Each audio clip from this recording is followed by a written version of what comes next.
Bismillahirrahmanirrahim. Para ulama berselisih pendapat tentang bagaimana seseorang yang bersungguh-sungguh ataupun tekun khusyuk mendengarkan khutbah Jumat yang disampaikan oleh khotib. Nah, dalam masalah ini ada 3 pendapat yang berbeda. Sebagian ulama berpendapat bahwa hal itu hukumnya wajib dan sekaligus sebagai salah satu hukum khutbah yang sudah lazim. Inilah pendapat mayoritas ulama termasuk juga Imam Malik, Imam Asy-Syafi'i, Imam Abu Hanifah, Imam Ahmad bin Hambal dan juga seluruh ulama ahli fikih. Tetapi mereka ini terbagi menjadi 3 kelompok. Sebagian dari mereka memperbolehkan untuk mendoakan orang yang bersin dan menjawab salam saat sedang disampaikan khutbah. Nah, kemudian As-Sauri, Al-Auza'i, dan ulama-ulama lainnya setuju pada pendapat ini. Sebagian dari mereka melarang mendoakan orang yang bersin dan menjawab salam. Dan sebagian lagi memperbolehkan menjawab salam dan melarang mendoakan orang yang bersin. Nah, pendapat yang kedua adalah kebalikan dari pendapat yang pertama. Berbicara saat khotib sedang berbicara itu boleh, kecuali saat khotib sedang membaca ayat Al-Quran di dalam khutbahnya. Nah, inilah pendapat yang dikutip dari Asy-Sya'bi, Sa'id bin Jubair, dan Ibrahim An-Nakhai. Nah, pendapat ketiga itu membedakan apakah seseorang mendengar khutbah atau tidak. Jika seseorang tersebut mendengar, maka dia wajib mendengarkannya dengan tekun, dengan sungguh-sungguh. Dan jika seseorang tersebut tidak mendengar, maka dia boleh membaca tasbih atau membicarakan masalah-masalah ilmu. Imam Ahmad, Atha, dan beberapa ulama yang lain itu mendukung pendapat ini. Nah, kemudian menurut jumhur ulama, jika seseorang berbicara di tengah-tengah khutbah, sholatnya tidak batal. Diriwayatkan dari Ibnu Wahab, sesungguhnya ia berkata, barang siapa yang bercanda, ia harus sholat zuhur 4 rakaat. Nah, mayoritas ulama yang mewajibkan untuk mendengarkan khutbah dengan tekun adalah berdasarkan hadis Abu Hurairah. Sesungguhnya Nabi bersabda, "Idza qulta li shahibika angsit yaumal jum'ati wal imamu yakhtubu faqad lawat." Jika kamu berbicara kepada kawanmu pada hari Jumat, maka diamlah ketika imam sedang berkhutbah, berarti kamu telah berbuat sia-sia. Nah, dan para ulama yang tidak mewajibkan mendengarkan hanya bersikap diam. Saya tidak mengerti argumentasi mereka. Maksudnya Ibnu Rus ya. Ibnu Rus tidak mengerti argumentasi yang seperti itu. Nah, kemudian lain lagi pendirian mereka dalam hal perintah mendengarkan dengan tekun ditentang dalil khitab yang disebutkan di dalam firman Allah, dan apabila dibacakan Al-Quran, maka dengarkanlah baik-baik dan perhatikanlah dengan tenang agar kamu mendapat rahmat. Artinya, bacaan selain Al-Quran tidak harus didengarkan dengan tekun, tetapi argumentasi yang seperti ini itu lemah. Wallahu alam. Nah, sangat boleh jadi kalau dikatakan bahwa hadis ini belum sampai kepada mereka. Nah, kemudian penyebab timbulnya perbedaan pendapat di kalangan ulama tentang menjawab salam dan mendoakan orang bersin karena adanya pertentangan antara perintah menjawab salam dan mendoakan orang yang bersin dengan perintah untuk mendengarkan khutbah.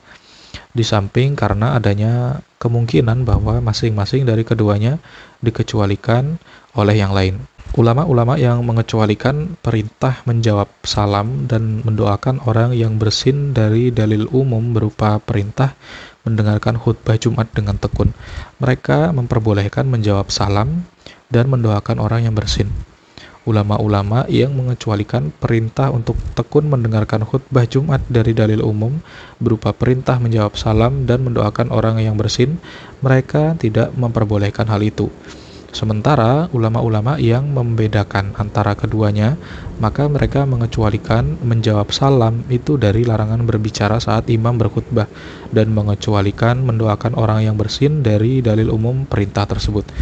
Nah, hal-hal yang memotivasi masing-masing ulama untuk menentukan pengecualian-pengecualian tersebut karena mereka mempunyai pandangan yang berbeda tentang mana dalil umum yang lebih kuat daripada dalil umum yang lainnya, dan mana dalil umum yang lebih lemah daripada dalil umum yang lainnya. Sesungguhnya perintah untuk diam itu berlaku umum, yakni diam dari semua bentuk bicara. Tetapi dilihat dari segi waktu, perintah tersebut berlaku khusus. Perintah menjawab salam dan perintah mendoakan orang yang bersin itu bersifat umum dari segi waktu dan bersifat khusus dari segi ucapan. Nah, ulama-ulama yang mengecualikan waktu khusus dari ucapan yang umum, mereka melarang menjawab salam dan mendoakan orang yang bersin saat imam sedang berkhutbah. Tetapi ulama-ulama yang mengecualikan ucapan khusus dari larangan berbicara yang bersifat umum, mereka memperbolehkan hal tersebut. Nah, pendapat yang benar adalah bahwa salah satu dari dalil yang umum tidak boleh dikecualikan dengan salah satu dalil khusus, kecuali jika ada dalil lain yang memalingkannya. Nah, tetapi jika hal itu tidak mungkin, sebaiknya diteliti apakah dalil-dalil umum yang lebih kuat atau dalil-dalil khusus yang lebih kuat, selain perintah-perintah yang menguatkan untuk digunakan. Nah, menguraikan masalah ini secara detail akan cukup lama, namun secara singkat bisa dikatakan kalau perintah-perintah tersebut memiliki kekuatan yang sama. Begitu juga dengan dalil-dalil yang saling mengecualikan. Niscaya terjadi suatu keadaan yang saling berlawanan meskipun hal ini sangat jarang terjadi. Nah, oleh sebab itu, jika terjadi perbedaan, maka harus ada yang diunggulkan di antara dalil-dalil umum dan dalil-dalil khusus dalam peristiwa yang terjadi, yakni dengan menganalisa pertimbangan antara dua dalil khusus dan dua dalil umum. Dalam masalah ini ada 4. Pertama, dua dalil umum dan dua dalil khusus yang masing-masing memiliki kekuatan yang seimbang. Maka tidak dibenarkan ada pengecualian terhadap lainnya, kecuali jika ada dalil yang menunjukkan hal itu. Kemudian yang kedua, kebalikan dari yang pertama, yakni dalil khusus yang sangat kuat dan dalil umum yang sangat lemah. Maka harus ada pengecualian. Kemudian yang ketiga, terdapat dua dalil khusus yang memiliki tingkat kekuatan yang seimbang, sedangkan salah satu dari dalil umum itu lebih lemah daripada dalil umum yang lain. Maka dalil umum yang lebih lemah harus dikecualikan. Dan yang keempat, terdapat dua dalil umum yang memiliki tingkat kekuatan yang seimbang, sedangkan salah satu dari dalil khusus itu lebih kuat daripada dalil khusus yang lain. Maka hukum diserahkan kepada dalil khusus yang kuat. Semua itu kalau memang perintah yang terdapat dalam dalil-dalil tadi memiliki kekuatan yang sama. Tetapi kalau tingkatan kekuatannya tidak sama, maka strukturnya juga tidak sama. Sehingga harus digunakan kias antara kekuatan ucapan dengan kekuatan perintah. Mengingat sulitnya untuk menentukan secara pasti masalah ini, maka sangat boleh jadi semua ulama mujtahid itu benar, atau minimal mereka tidak ada yang berdosa dalam konteks masalah ini. Wallahu a'lam bishawab.